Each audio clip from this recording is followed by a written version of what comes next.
Yes, ladies and gentlemen, we are back here on 5. It's myself, Joel Bear, and I got here my guy Flex, also the start of the Take On.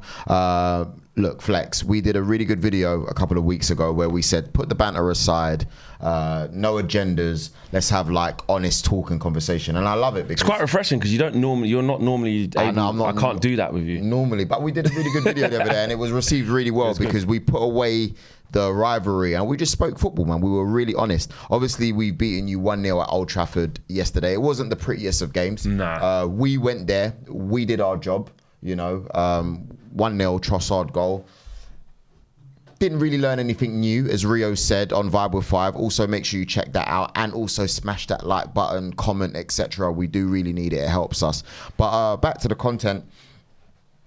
You didn't learn anything. But is there anything you could have done better looking at your circumstances? See, I don't think there was. I feel like with that team that we put out, which was actually worse than what I thought it was going to be, because I thought Bruno was going to be back. I thought Rashford was going to be back, so we'd have a bit more of a chance. I did fear the worst, it was going to be Johnny Evans and Casemiro again, which it was. I think with that team that we put out there, that was the maximum it could play to. There's some little intricacies of, you know, could they have moved the ball a bit quicker to try and make a chance, or could they have believed a little bit more because it was 1-0 for quite a long time. But there's a complete lack of quality through that squad. And when you're looking at a centre-back pairing of Johnny Evans, Casemiro, a midfield three of Mainu, Amrabat and McTominay, that's a poor three, bro. Can I hold you there, though? I mean, I think this one's good for those watching as well. Please let us know in the comments. We just want to have a chat. At the back, I don't think Casemiro, I would not have gone with Casemiro at the back. I would have gone Johnny Evans and Wan-Bissaka as a pairing. Nah. Wan-Bissaka can't play centre back. I would have. Nah, no chance, bro. Do you know why I would have done that? Because you see clips. I've even got an image here. We could probably even put the image. You see Casemiro slow to come out. Yeah. Like it's not his position at all. At least with people who have played in defence, just simple things like running out in a line together. But here's my thing on that, Joe. Simple. But my criticism is that the other way around, in terms of you are a senior footballer for many, many, many years at the top of the game. I know the 5-time Champions League thing gets thrown in every single mistake he makes. I ain't trying to be that guy. Yeah. But I'm saying you have an understanding and an awareness of the game to a very high level. You've been there and done it. It is no stress, or it should, in my opinion, it should be no stress for Casemiro, where as a central midfielder to drop backwards so you can see the whole picture. You can see how it's just there. You should know that you're the last man. You need to get out. Like I think by saying it that way around, I think we're ridding him of his responsibilities as a top pro. Like, I'm not saying he should play amazing at centre half in the actual position, game in, game out. And let's face it, when he's had to do it, because we've had no one else, he's done it against 3 championship teams in a row. Done against Coventry, Burnley, and Sheffield United. And then he's done it against Bournemouth, had a tough time. Crystal Palace had a tough time. So I get it. But I also, Wan-Bissaka, then who are you going to put fullback? I would have put Dalot right back. Yeah. And who left back? I probably would have put Amrabat there because he's played him there anyway. Yeah, because I'd rather have Amrabat there than you play Casemiro in the middle, because Amrabat's moving as if he's got bloody cement in his boots. Yeah. So you put him up against Saka. Pardon? So you play him left back against Saka. Yeah, because I genuinely think the thing about Amrabat is I don't think he's great on the ball. He's not like, you can tell when he makes a pass, sometimes it's short, but defensively, he puts in an effort. I'm not saying he's good, but you can see he's got the heart to want to win the ball. Joe, he played in that middle. He had no capabilities. It's not even that he wanted to. But that's what I'm saying about But that's what I'm saying. That's the restrictions of that's what I'm talking about. The maximum team we could put out. Yeah. At centre half, there are no other centre backs, so someone's got to play there who don't normally play there. Yeah. He's just come back from injury. Been injured. But he played second after. Yeah, he come on for like 15 minutes. Maybe that's all he had left in the tank. He's been injured. This is what I'm saying. We were injured. Amrabat played left back for a couple of games. One against Crystal Palace in the Carabao Cup, and we won easily. And we went, I was part of it. Yeah. Tell you what, mate. Let me tell you now. Inverted. I tell you what, Ten Hag, mate. Yeah, Have some of inverted. that. Yeah, that was Crystal Palace C team. Do you know what happened in the very next game, bro? Mate. They came back with the A team because it was consecutive games, bro. Yeah, I remember. We beat them 3-0 in midweek. Then we went lovely. Play Amrabat again, left back.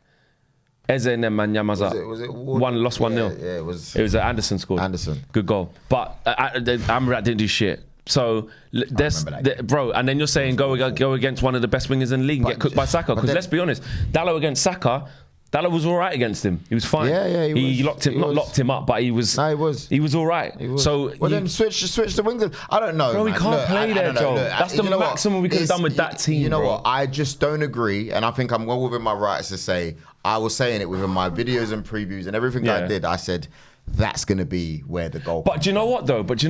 It was where the goal came from. But actually, in the context of the game, with what I thought would happen with Casemiro and Johnny Evans have to play together. I thought they would get rinsed time and time again. Casemiro going. I don't think we did much. No, but you did exactly. But that helped us. I don't think it's because. But the goal come from him just being lazy, not running out, not from like, nah, man. Look like Elise goal. Do you see what I'm saying? So it wasn't really that. It was just him just not concentrating. Like, and for me, that's more unforgivable because you understand the game, bro. Look, maybe we're gonna disagree on this one, but you're right. I don't know what Ten Hag could have done. You don't have a lot to work. There's with. nothing, bro. You don't have a lot to work with. I look at that and I'm not trying to jump on the wagon, but do you reckon?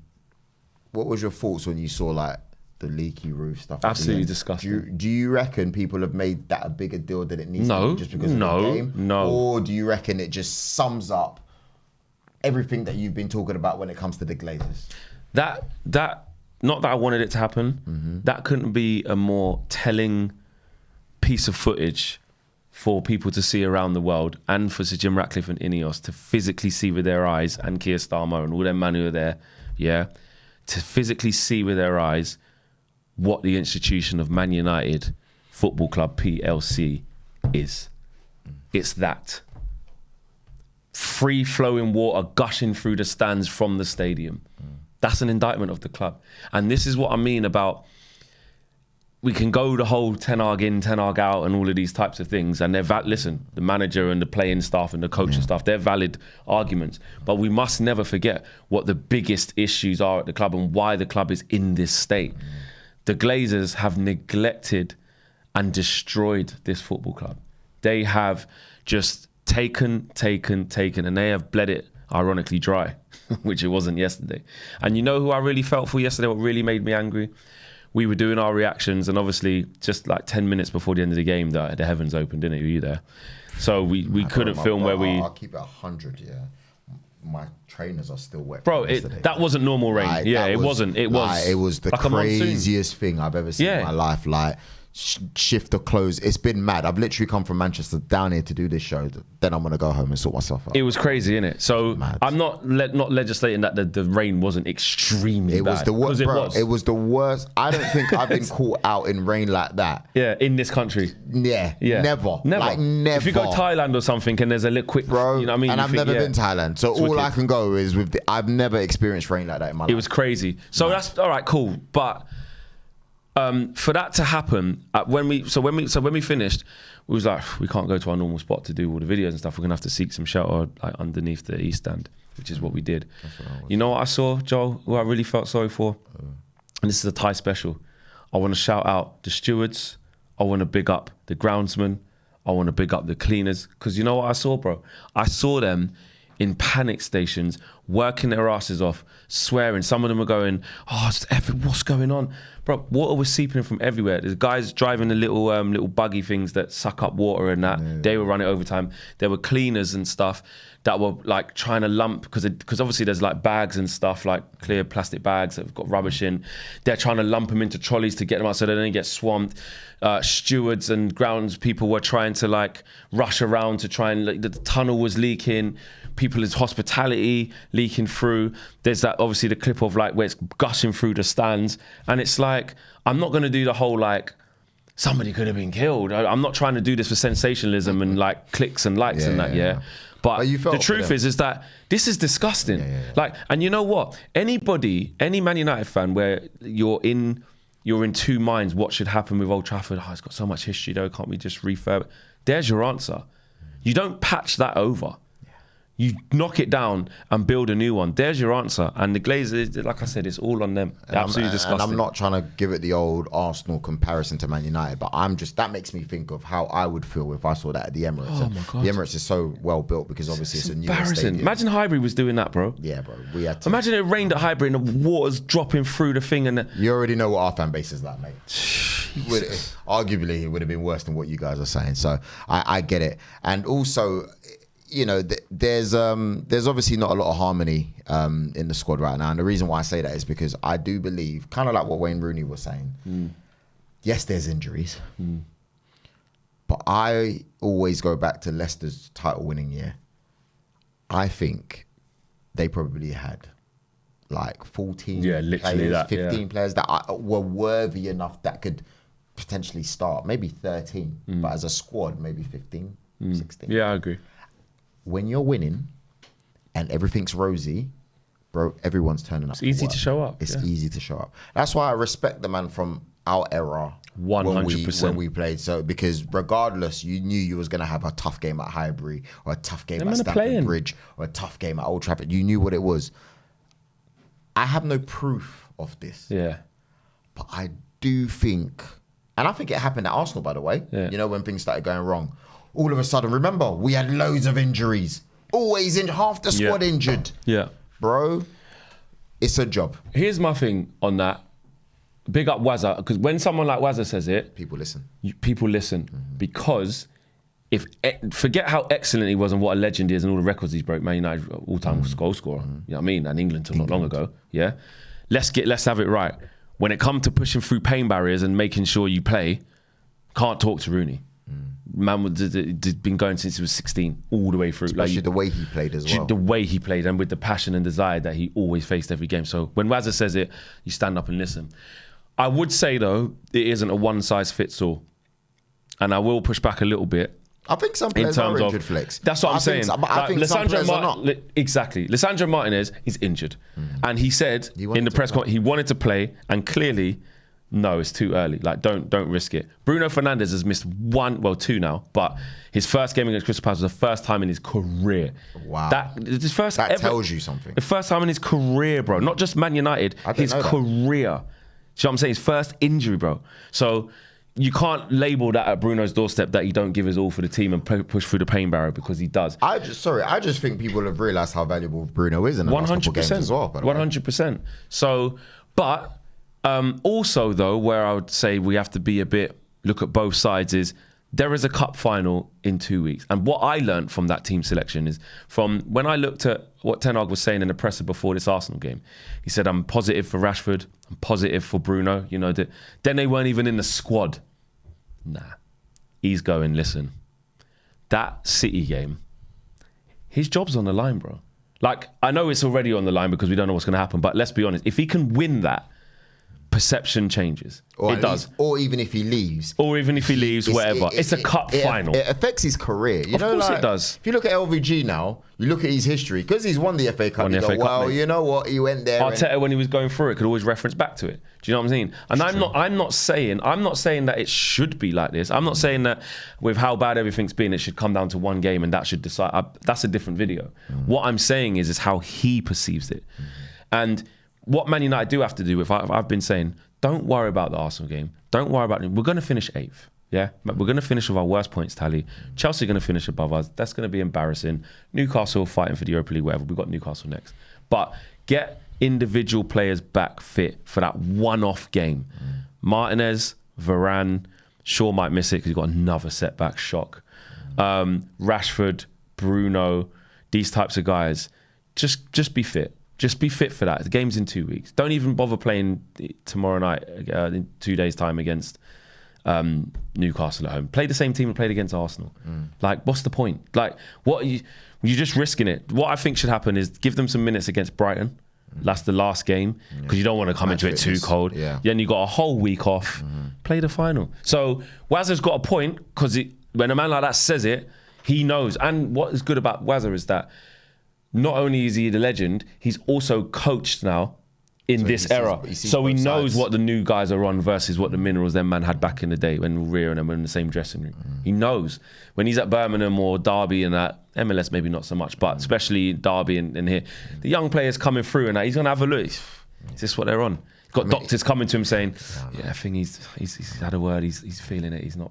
And he's in his office going, eat, what? But the new age managers, the old school guys who are managing now, they say it. The players, they're cut from different stuff now, and it ain't good. It's so funny because your club doctor, one of them anyway, he came from us. Isn't Yes, and it's your fault. Yeah, I need to find his name. I actually had a decent relationship with him when I used to see him. It's so random.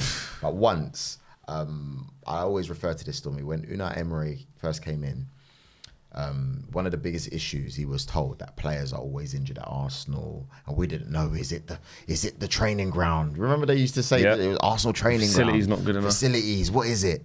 And then once, what they did, and I respect Arsenal for this massively, they opened the door to the media, and they let the media come in. So new school media, old age media, old school media. So we were there with the journalists, whatever. I was one of the content creators there, and they took us for a tour around the Arsenal training ground. And one of the things that they really wanted us to see is like their recovery room, so ice baths, etc. And I was a bit like, what are we doing here? They were like, well, we just want to show you our new method. This is Unai's idea, by the way, that he's passed on to the doctors. We want to show you our method on how we get players back quickly. So instead of, and I'm not saying this is what's going on at United, this is what was going on at Arsenal. The players, apparently, this is from their words, were becoming too reliant on like one doctor. So for example, what would happen is the players would have a relationship with the club doctor. So if, let's just say, the press is on their back, it might be like, I can't, man, please give me a sick note, man. Like, in short, Backhanders a bit. In that kind of sense.